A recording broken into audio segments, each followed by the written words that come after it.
სახლში რო ბრუნდებოდით, ეს რა თქმა უნდა სხვა სითბო, სხვა სინათლე იყო. და სულ პატარა ბიჭი ვიყავი, როდესაც გამოჩნდებოდა ოჩამჩირესთან, თქვა და ბაღდადიდან ან წალინჯიხიდან და სხვა და მე ვიცოდი რომ სახლი ახლოს არის. სოხუმში გადი ჩემთვის დედამიწის ღერძი და კარგად რომ მივაყურადებდი ხოლმე ჭრიალიც ისმოდა.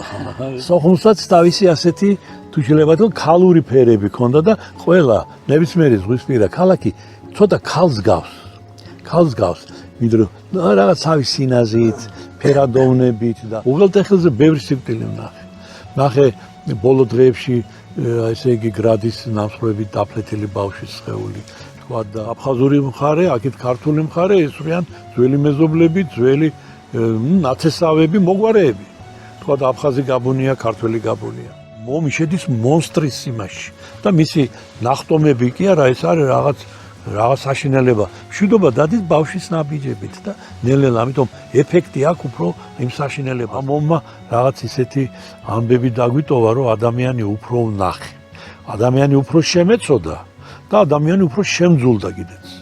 და მე გაყავდათ ხალხი ხრედდნენ და ეს სკოლის დირექტორი მით უმეტეს. ამ დროს ვიღაცა მოვარდაო წვერებიანი კაციო.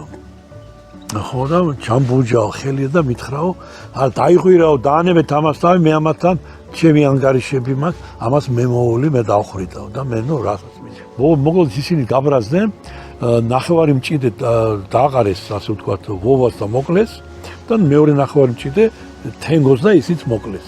ორივე ქართველი და აფხაზი დაიღუპა იმ დღეს. როდესაც ვთქვათ, ჭაბო ამირეჯიბის ბიჭი სნაიპერმა მოკლა ოჩამჩირის ზონაში, აფხაზებმა ითხოვეს, რომ მებრძოლებმა ესეთი გვირგვინი გააკეთეს და ის გამოუგზავნეს, რომ ეს ვაჟკაცი ბიჭი იყო. ერთი ლექსია ქოთარ ჭილაძეს, რომ მუდამ მზადავარ უარეს დღისთვის, თუმცა უკეთეს დღეებზე ვფიქრობ. ჩვენ სოხუმში მატარებლით დაუბრუნდებით.